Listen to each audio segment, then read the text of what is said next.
નમસ્કાર, કરંટ ટોપિકમાં હું ધ્વનિ આપનું સ્વાગત કરું છું। કરંટ ટોપિકમાં આપણે રોજ અલગ વિષય સાથે મળતા હોઈએ છીએ અને તે વિષય પર નિષ્ણાંતો સાથે ચર્ચા કરતા હોઈએ છીએ।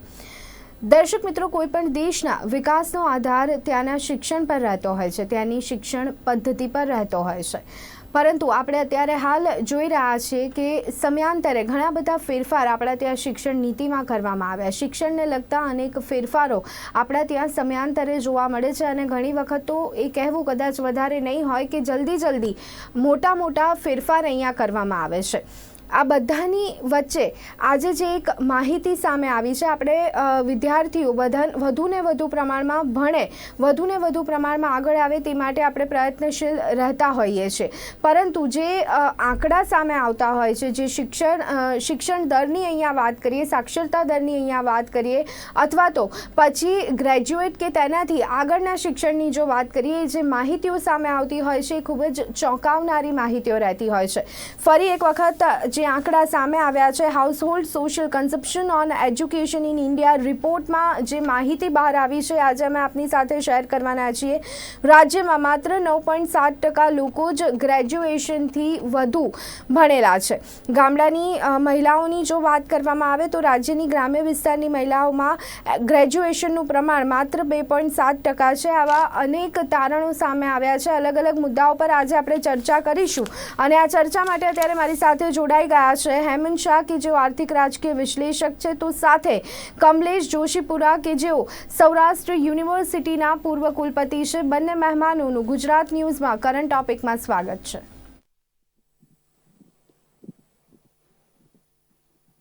કમલેશજી, સૌથી પહેલા આપનાથી ચર્ચાની શરૂઆત કરવા માંગીશ। જે પરિણામ અત્યારે હાલ સામે આવી રહ્યું છે, જે રિપોર્ટમાં માહિતી સામે આવી છે તે પ્રમાણે 9.7% જ ગ્રેજ્યુએશનથી વધુ ભણેલા લોકો છે, 20% લોકો અશિક્ષિત છે, મહિલા 7.7% અને પુરુષો 11.7% ગ્રેજ્યુએટ છે। એટલે અહીંયા ક્યાંક માત્ર જો આપણે આંકડા પર જઈએ તો એક વખત મનમાં એવો વિચાર આવે કે વાતો મોટી પરંતુ પરિણામ અહીંયા નહીં હશે। શું પ્રતિક્રિયા આપો? બિલકુલ, આજે આપણા માધ્યમથી આજે જે આ ચર્ચા આજે પ્રસ્તુત કરવામાં આવી છે, હું માનું છું કે કોઈ પણ રાષ્ટ્રના વિકાસની એક પારાશીશી એ શિક્ષણ હોય એ સ્વાભાવિક છે। અને ખાસ કરીને આ જે સર્વે છે એ 2017 જૂનથી મને લાગે છે જુલાઈ 2018 અને સર્વેનો 75મા રાઉન્ડનું પરિણામ છે। છઠ્ઠો રાઉન્ડ જે હતો એના આધારે આ જે આંકડા રજૂ કરવામાં આવ્યા છે આપણી સમક્ષ, આજે આપ જે ઉલ્લેખ કરી રહ્યા છો, મેં આ સંદર્ભની અંદર કચેરીનો પણ સંપર્ક કરી અને સેમ્પલ મેથડ અંગે પણ થોડી જાણકારી મેળવી અને એ સંદર્ભની અંદર કદાચ 35મો, 42મો, 52મો, 64મો અને 71મા રાઉન્ડના અંતે આ જે છે એ 2014 થી 2018 દરમિયાનનો સર્વે છે, 18-19 માટેનું પબ્લિકેશન છે। અને આ જે મેથડ છે એ થોડીક વિષયની અંદર છણાવટ કરીએ તો આપણને ખ્યાલ આવશે કે 2011 કે હવે 21માં આવશે વસ્તી ગણતરી, સેન્સસ જેને કહીએ, તો આના જે માપદંડોનો અભ્યાસ કરીએ આપણે, ખ્યાલ આવે તો એક તો મહત્વપૂર્ણ જે છે એ સેન્સસ છે। સેન્સસ એટલે વસ્તી ગણતરી। બીજું જે છે એ NSO છે, નેશનલ સેમ્પલ ઓર્ગેનાઇઝેશન। એનું નામ itself is national survey organisation. આ જે છે એનો જે ભાગ છે એ નેશનલ સેમ્પલ સર્વે છે। સેમ્પલ એટલે સેમ્પલિંગના આધાર ઉપર ખાસ કરીને નમૂના રૂપ રેન્ડમ સેમ્પલિંગ મેથડ જે છે એના આધારે આ સર્વે કરવામાં આવે છે। એ લોકોએ પોતાના રિપોર્ટમાં જણાવ્યું છે કે ખાસ કરીને એનો જે સેમ્પલની જે સંખ્યા છે આટલા વિશાળ દેશની અંદર એ 64,519 જેટલા સેમ્પલ એને ચેક કર્યા છે અને હાઉસહોલ્ડનો જે છે સેમ્પલ એ 8,097 જેટલા ગામડાઓ લીધા છે અને 49,238 જે છે એ અર્બન હાઉસહોલ્ડ અર્બન હાઉસહોલ્ડના જે ખાસ કરીને 6188 બ્લોક જે છે એ એમણે કવર કરવાનો પ્રયત્ન કર્યો છે. એનો અર્થ એ આપણે ખાસ જોવા જઈએ તો આ જે છે એ રેન્ડમ સેમ્પલિંગ મેથડ છે. રેન્ડમ સેમ્પલિંગ મેથડના આધારે ખાસ કરીને જોવા જઈએ તો આપણને સૌને એક ખૂબ જ રસપ્રદ જાણકારી મળી શકે કે ખાસ કરીને આઈવી જે નેટ છે, ઇન્વેસ્ટિગેટર નેટ જે છે એ એક વિસ્તાર માટે સુનિશ્ચિત કરવામાં આવે છે અને ઇન્વેસ્ટિગેટર નેટ અંતર્ગત દરેક નેટની અંતર્ગત બ્લોક બનાવવામાં આવે છે. અર્બન બ્લોક અલગ હોય છે અને ગ્રામ્ય બ્લોક અલગ હોય છે. એટલે સંખ્યા કુલ જોવા જઈએ, હું એમ નથી કહેતો આ ચિંતાજનક નથી, પરંતુ આ સેમ્પલિંગ મેથડ છે. અન્ય આધારો પણ આપણે ધ્યાન ઉપર લેવા જોઈએ. ખાસ કરીને ગ્રોસ એનરોલમેન્ટ રેશિયોની સ્થિતિ 2011માં અને 2019-20ની શું છે. આ ઉપરાંત ખાસ કરીને જોવા જઈએ તો national survey on higher education આપણે જો ધ્યાન ઉપર લઈએ તો આપણને ખ્યાલ આવશે કે ગ્રોસ એનરોલમેન્ટ રેશિયો છે ગુજરાતનો, આપણો જે છે એ અત્યારે 20.4 છે. મેલ એટલે કે ભાઈઓમાં 22% છે અને બહેનોમાં જે છે એ 18% છે. કુલ મિલાકર 20.4 જે છે એ આપણો હાયર એજ્યુકેશન એટલે કે 12મા ધોરણ પછી પ્રવેશ જે મેળવે છે કોલેજમાં, અને કોલેજમાં પણ આજની સ્થિતિમાં ગુજરાતમાં ડ્રોપઆઉટ રેશિયો જે છે એ લગભગ ડાઉન થઈ ગયો છે હાયર એજ્યુકેશન. જી બિલકુલ, આપણી સાથે હેમંત શાહ જોડાયા છે. એમના મંતવ્ય શું છે એ પણ એક વખત આપણે જાણવાનો પ્રયત્ન કરીએ. હેમંતભાઈ, જે રીતની પરિસ્થિતિ અત્યારે હાલ આપણે જોઈ રહ્યા છે અને એમાં પણ આજે માહિતી સામે આવી છે, શિક્ષિત બેરોજગારોની સંખ્યા એક તરફ વધી રહી છે, તો હવે તો આ જે માહિતી છે તે પ્રમાણે જે કહી શકાય કે શિક્ષણ મેળવનારા લોકોની સંખ્યા છે ગ્રેજ્યુએટ કર્યા પછીની, એમાં જ અહીંયા ઘણો ઘટાડો જોવા મળી રહ્યો છે. શું પ્રતિક્રિયા આપ? ઘટાડો જોવા મળી રહ્યો છે એ શબ્દો બરાબર નથી. આંકડો ઓછો છે એમ આપણે ચોક્કસ કહી શકીએ. એનું કારણ એ છે કે પ્રાથમિક શિક્ષણ લેનારા, માધ્યમિક શિક્ષણ લેનારા, ઉચ્ચતર માધ્યમિક શિક્ષણ લેનારા અને ઉચ્ચ શિક્ષણ લેનારા અથવા ટેકનિકલ શિક્ષણ લેનારા લોકોની, બાળકોની અને વિદ્યાર્થીઓની સંખ્યા વધી રહી છે. પણ અન્ય રાજ્યો કરતા ગુજરાતમાં આ પરિસ્થિતિ ખરાબ છે એમ આ સર્વે કહે છે. હવે એક બાબત બહુ મહત્વની છે. હમણાં જે નવી શિક્ષણ નીતિ આવી એનો જે દસ્તાવેજ તમે જુઓ તો એ દસ્તાવેજમાં એવું લખ્યું છે કે ઉચ્ચ શિક્ષણ પ્રાપ્ત કરનારા વિદ્યાર્થીઓની સંખ્યા, એટલે એમાં નોંધણી પ્રાપ્ત કરનારા લોકોની સંખ્યા, વિદ્યાર્થીઓની સંખ્યા એ 26.4% છે. એટલે એનો અર્થ એવો થાય કે જે 100 વિદ્યાર્થીઓ પહેલા ધોરણમાં દાખલ થાય છે એમાંથી 26.4% વિદ્યાર્થીઓ ઉચ્ચ શિક્ષણમાં એટલે 12મું ધોરણ પાસ કર્યા પછી પણ ભણવા જાય છે. હવે આ 26.4% જે આંકડો છે એ આખા દેશનો છે. ગુજરાતનો આંકડો એ લગભગ 22% છે. હવે આ 22% સાથે જો આ 9.7% ને આપણે સરખાવીએ તો આપણને ખરેખર જ આશ્ચર્યજનક અને આઘાતજનક પરિણામ મળે છે. એમાં કોઈ શંકાને સ્થાન નથી. પણ એક વસ્તુ સમજવાની આવશ્યકતા છે અને તે એ છે કે એમાં જે રેશિયો નીકળ્યો છે એ રેશિયો જુદી પદ્ધતિથી નીકળ્યો છે. 22%નો જે ઉચ્ચ શિક્ષણનો રેશિયો છે એ જુદી પદ્ધતિ છે. એમાં એમ ગણવામાં આવે છે કે પહેલા ધોરણમાં દાખલ થયેલા કુલ વિદ્યાર્થીઓ જે ગુજરાતમાં લગભગ 100 હોય, કારણ કે ગ્રોસ એનરોલમેન્ટ રેશિયો એ લગભગ 99.99% જેટલો છે. બધા જ 5 વર્ષ પૂરી કરનારા વિદ્યાર્થીઓ પહેલા ધોરણમાં દાખલ થાય છે. પણ જે એમાંથી જે વિદ્યાર્થીઓ ગુજરાતમાં ઉચ્ચ શિક્ષણમાં જાય છે 12મું ધોરણ પાસ કરીને, એમની સંખ્યા 22% છે. એટલે આ એક પદ્ધતિ છે. અહીંયા જે પદ્ધતિ છે તે એ છે કે જે આંકડો આપવામાં આવ્યો છે તે એવો છે કે જેમનું 15 થી વધુ વયની ઉંમરના જે લોકો છે એ લોકોમાં આ શિક્ષણનું પ્રમાણ કેટલું છે ઉચ્ચ શિક્ષણનું, કે જે 9.7% જેટલું આવ્યું છે. હવે આ બાબતને આપણે ધ્યાનમાં લેવી જોઈએ એટલા માટે કે બે પદ્ધતિઓ જુદી છે, પણ તેમ છતાં જો જુઓ તો આ આંકડો ચિંતાજનક ચોક્કસ કહી શકાય, એટલા માટે કે સમગ્ર ભારત માટે પણ આંકડો 10.6% છે અને ગુજરાત માટે આંકડો 9.7% છે. એટલે સરેરાશ કરતા આપણે નીચા જઈએ.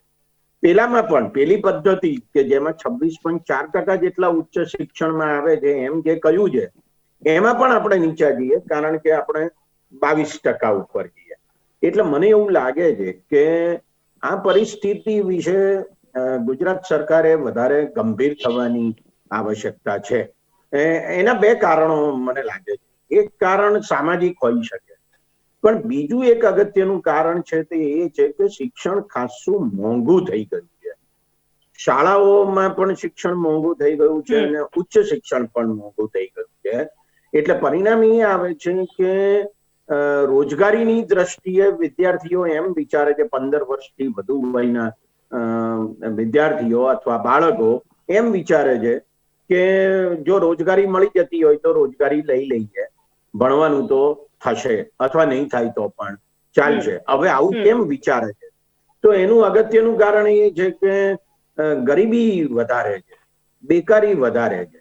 એટલે આ મુદ્દો ખાસ ધ્યાનમાં લેવા જેવો છે. એટલા માટે કહું કે આ કોરોના મહામારી આવી અને લોકડાઉન થયું તો પછી ગુજરાત સરકારે, ભારત સરકારે જે નક્કી કર્યું એ મુજબ બીપીએલ પરિવારો અને અંત્યોદય યોજનાના પરિવારોને મફત અનાજ ₹2 ₹3 કિલો છે ચોખા ઘઉં આપવામાં આવે છે, એ પણ મફત આપવાનું નક્કી કર્યું.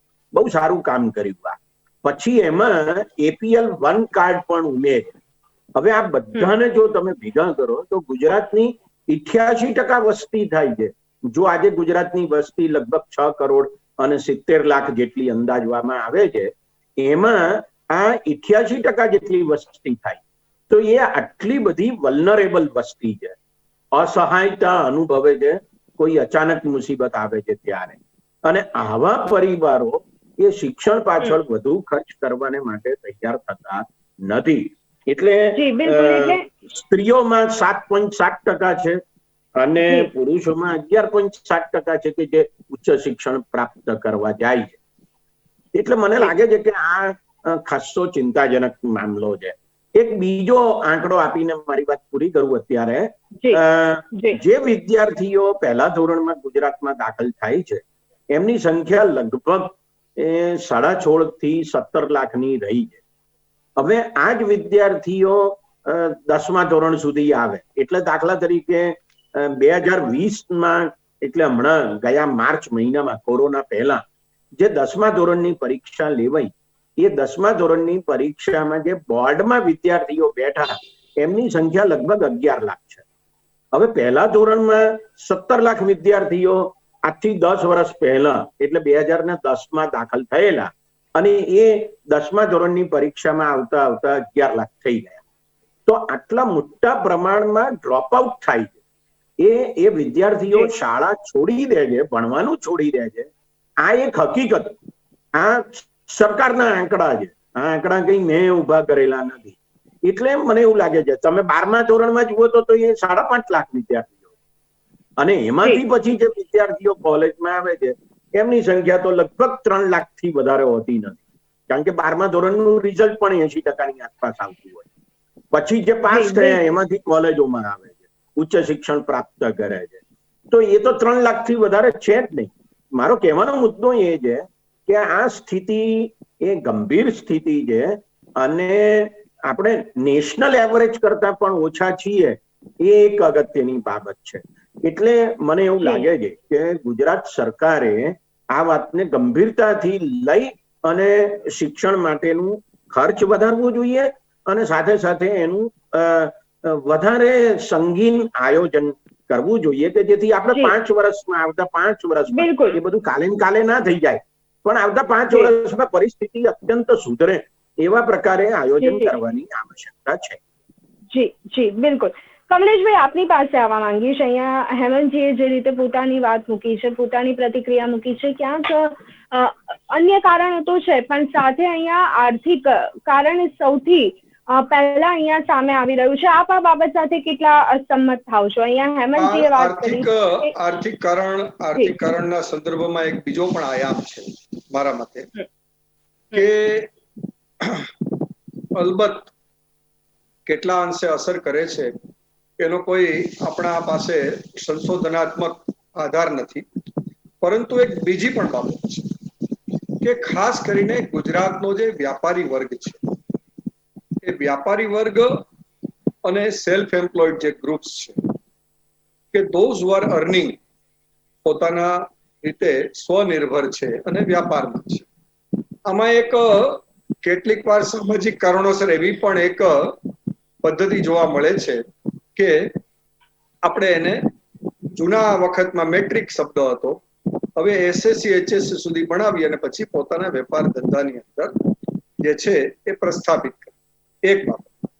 બીજું એક આપણે એક સરસ વાતો શેર કરવાનો વિનમ્ર પ્રયત્ન કરીશ કે એન્યુઅલ સ્ટેટસ ઓફ એજ્યુકેશન, ખાસ કરીને હાયર એજ્યુકેશનના સંદર્ભમાં 2018 ની જે જાહેર થયેલી આંકડાકીય માહિતી છે, એમાં ખાસ કરીને બહેનોમાં જે છે એ એનરોલમેન્ટની સંખ્યામાં સારો એવો વધારો થયો.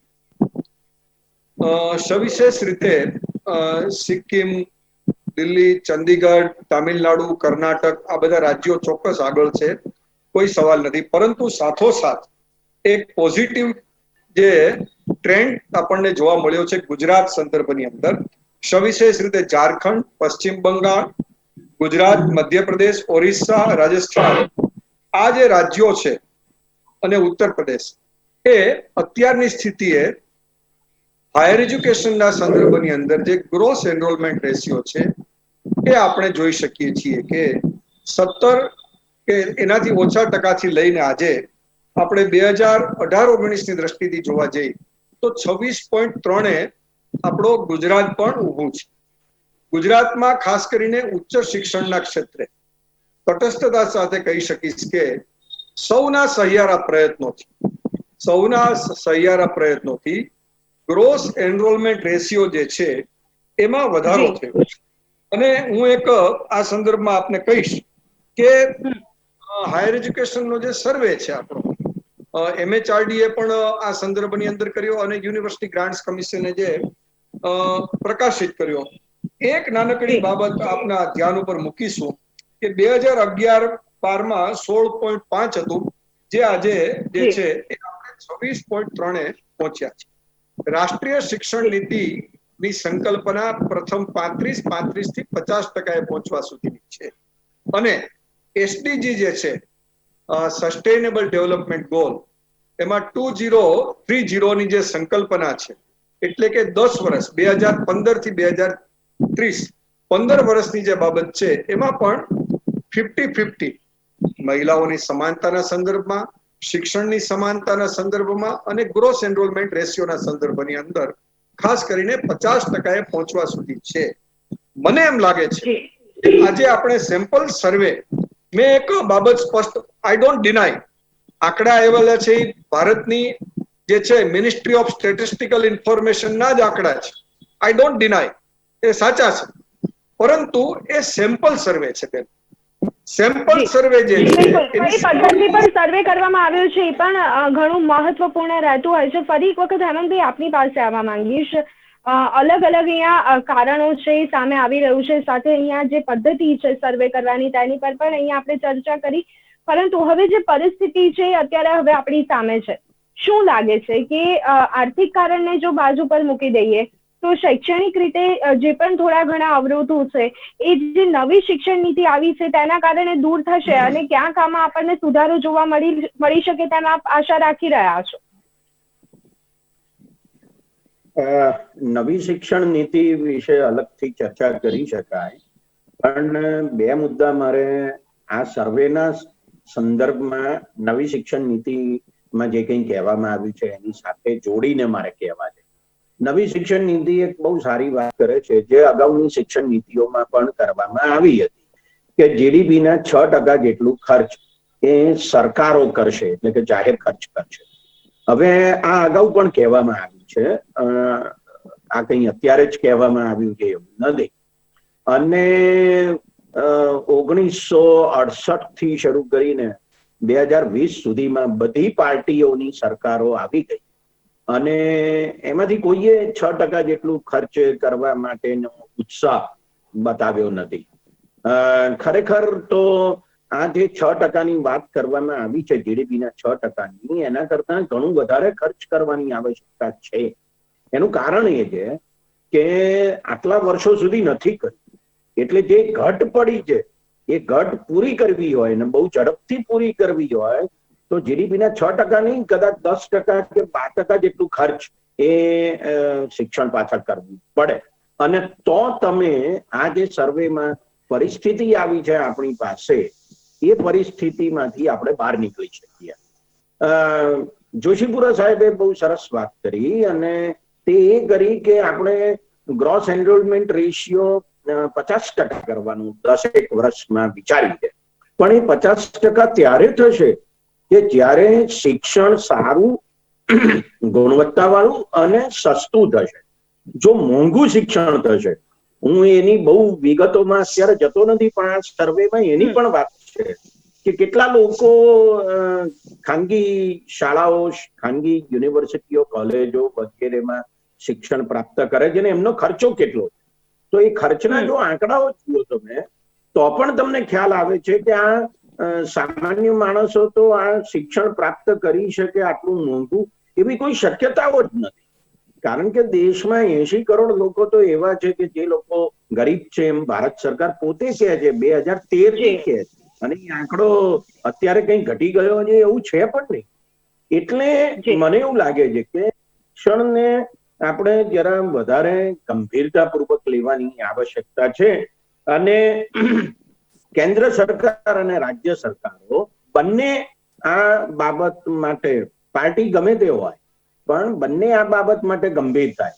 નવી શિક્ષણ નીતિ કહે છે ખરા કે 6% જેટલું આપણે શિક્ષણનું ખર્ચ કરીશું, પણ અત્યારે જે આંકડો છે 2020-21 નો બજેટનો જે આંકડો છે એ તમે જુઓ તો તમને ખ્યાલ આવે કે 0.5% જેટલો આંકડો છે ભારત સરકારના ખર્ચની વાત કરું. તો એ કેટલા પ્રમાણમાં રાજ્ય સરકારો કરશે આ 6%માંથી? 4% કરશે, 3% કરશે, 2% કરશે? ભારત સરકાર કેટલું ખર્ચ કરશે એની કોઈ વાત નવી શિક્ષણ નીતિમાં કહેવામાં આવી નથી. અને બીજું કે એની સમય મર્યાદા પણ નક્કી નથી કરી કે અમે ક્યાં સુધીમાં 6% કરીશું. આવતે વર્ષે કરીશું, 2 વર્ષમાં કરીશું, 5 વર્ષમાં કરીશું, એ પણ નથી કહ્યું. એટલે જેમ પહેલાની નીતિઓમાં બધું કહેવાયું કે ભાઈ 6% ખર્ચ કરીશું, 1986માં જયારે રાજીવ ગાંધીએ શિક્ષણ નીતિ બહાર પાડેલી, 1992માં એમાં થોડા ઘણા સુધારા થયા, તો બંને વખતે કોંગ્રેસની સરકાર હતી, એમણે પણ કહેલું. હવે ભાજપની સરકાર છે, હવે એ પણ કહે છે કે અમે 6% કરીશું, પણ ક્યાં સુધીમાં કરીશું અને કેટલું સરકાર ખર્ચ કરશે ભારત સરકાર અને કેટલું રાજ્ય સરકાર કરશે, એ કઈ વાત શિક્ષણ નીતિમાં કરવામાં આવી નથી. એટલે મને એ લાગે છે કે થોડું એમાં સ્પેસિફિક થવાની આવશ્યકતા છે. જે પ્રકારનો રેશિયો આપણે જોઈએ એ રેશિયા સુધી પહોંચવું હોય તો સરકારે કેટલું ખર્ચ કરવું પડે એના અંદાજો માંડવાની ને એ મુજબ આપણે કામ કરવાની આવશ્યકતા રહે છે. હું એક જ વાત કહેવા માંગુ છું, અને તે એ છે કે શિક્ષણનું જે મહત્વ છે એ મહત્વ ઘણું છે.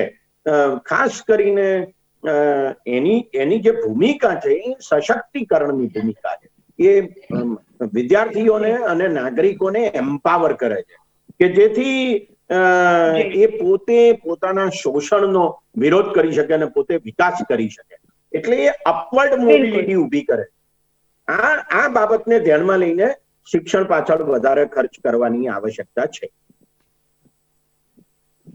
જી બિલકુલ. દર્શક મિત્રો, અહીંયા ચર્ચા આ મુદ્દા પર ઘણી લાંબી થઈ શકે તેમ છે, પરંતુ આપણી પાસે સમયનો અભાવ છે. કમલેશજી, અહીંયા આપણી પાસે સમયનો અભાવ છે, ચર્ચાને અહીંયા પૂર્ણ કરવી પડશે. તો ખાસ કરી house hold social consumption on education in India રિપોર્ટમાં જે માહિતી બહાર આવી છે તે પ્રમાણે રાજ્યમાં માત્ર 9.7% લોકો ગ્રેજ્યુએશનથી વધુ ભણેલા છે. નિષ્ણાંતોનો મત જાણવાનો પ્રયત્ન કર્યો. આ ચર્ચામાં અત્યારે મારી સાથે જોડાયા હતા કમલેશ જોશીપુરાજી અને હેમંત શાહ, બંને અમારી સાથે જોડાયા તે બદલ આ બંને મહેમાનોનો ખૂબ ખૂબ આભાર. કરંટ ટોપિકમાં અત્યારે બસ આટલું. રજા આપશો. નમસ્કાર.